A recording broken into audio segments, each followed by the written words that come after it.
So now that we've seen a practical demonstration of some of the new behaviors with the drip and blow tools here in Rebelle 3, I wanted to talk a bit more about these visual settings because they're very, very important.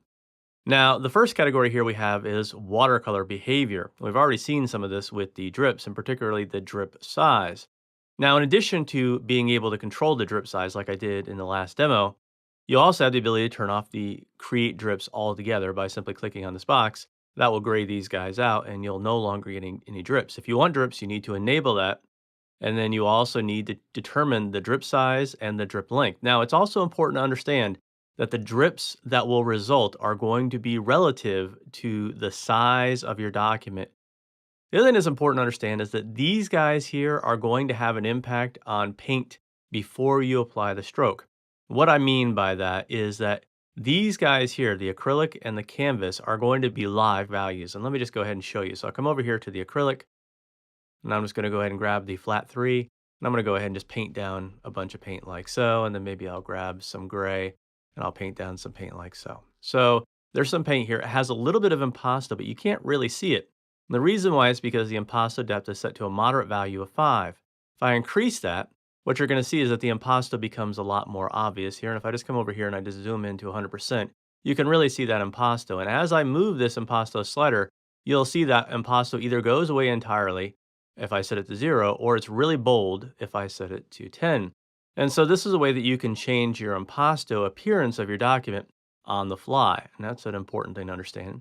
The texture visibility is likewise very much a live effect. And if I reduce this to 0, you'll see that the texture of the canvas is gone. And if I increase this 10, you'll see that the visibility of the canvas texture is much more dramatic.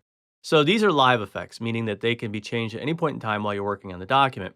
These guys here in the watercolor behavior are going to have the most impact before you make the brush stroke. So you kind of have to know what you're looking for before you begin making strokes, because once you've made the stroke and it's dried, these guys will no longer have any impact. So what are these controls? Well, the first one is absorbency.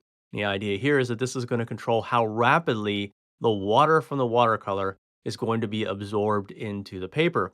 And this will, of course, have impact on things like dripping and flowing and all that kind of stuff. So you want to avoid setting this value too low, because otherwise the paint will just basically just run right off the paper, and that's not necessarily what you want. So generally speaking, I find a value of 5 to be adequate. If you need it to dry slightly faster, you can increase it a little bit.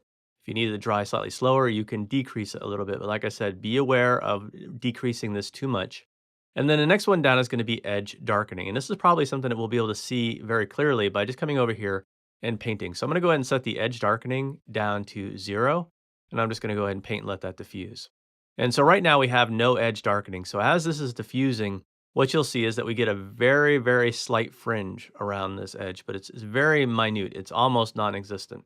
However, if I come over here and I set the edge darkening to 10 and I make a similar type of stroke, what you're going to see is that I'm going to end up with a much more dramatic fringing at the edges.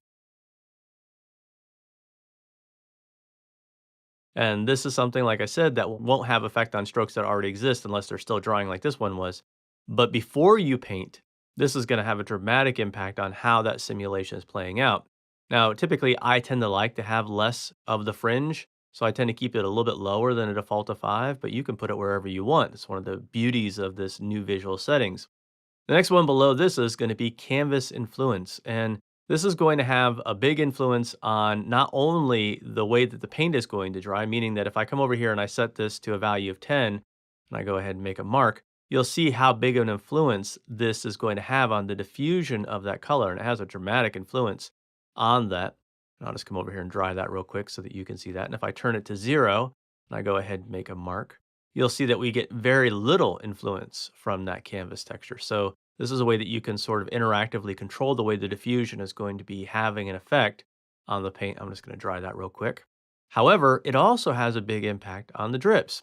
So you can imagine that here, with a high value of canvas influence of 10, if I were to allow that to drip, it would hit all of those ridges in the paper and it would cause the drip to zigzag and whatnot. Whereas if I have a low canvas influence of 0, like I had for this stroke, then it basically would ignore that canvas texture and the drips would basically go straight down. So when you want more canvas influence, more influence of the paper in terms of how the paint is going to diffuse and drip, then you want to increase that. If you want less, then you decrease that. And of course, it would make sense for certain papers that you would have less or you would have more depending upon the type of paper, but it would also make sense for different styles. So these guys are very, very important. And like I said, you kind of want to set them before you begin to paint, or at the very least, before you begin a series of strokes if you want a particular effect, because like I said, they're going to have the most impact for paint that's either drying or has not yet been painted, whereas the paint that already exists on the canvas is more or less going to be left alone when you change these. Whereas these guys right here are going to be live, meaning that you can change them at any point in time and they will always be relevant to whatever's going on.